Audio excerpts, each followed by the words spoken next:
لا إله إلا الله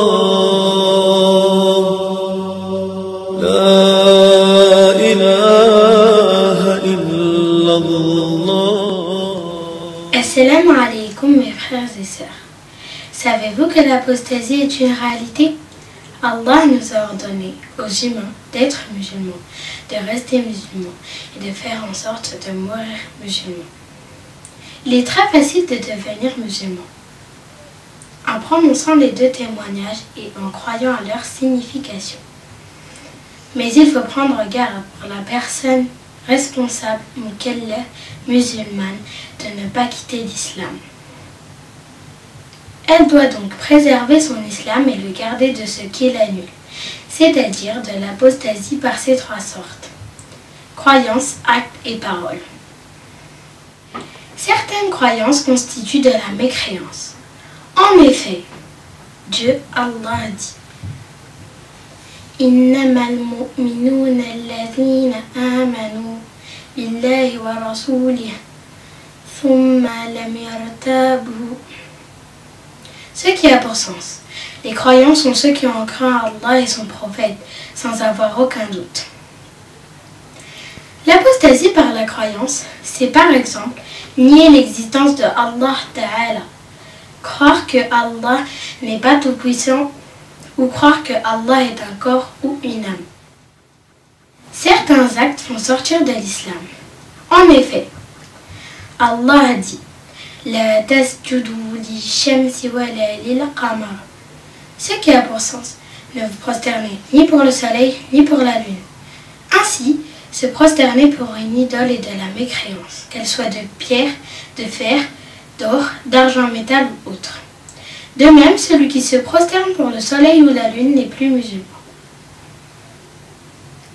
Parmi les actes qui font sortir de l'islam, il y a aussi le fait de jeter le livre du Coran ou des feuilles comportant de la science de la religion, délibérément dans des endroits répugnants.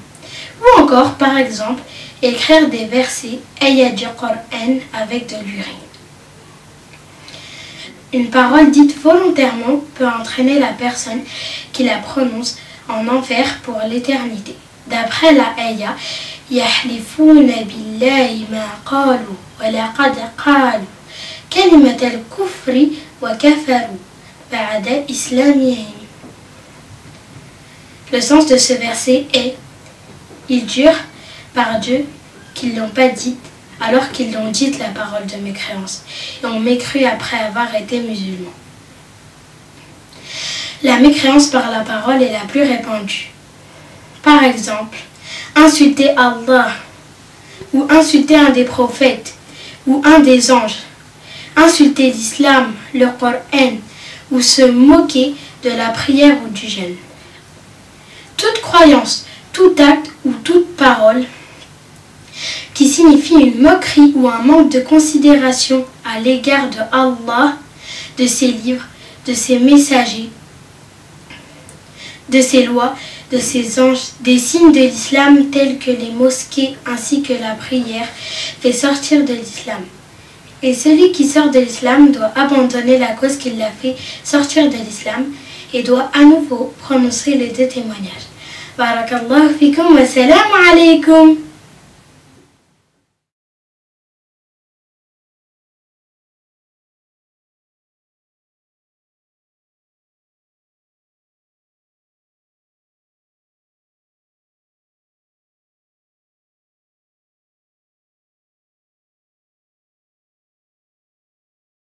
لا إله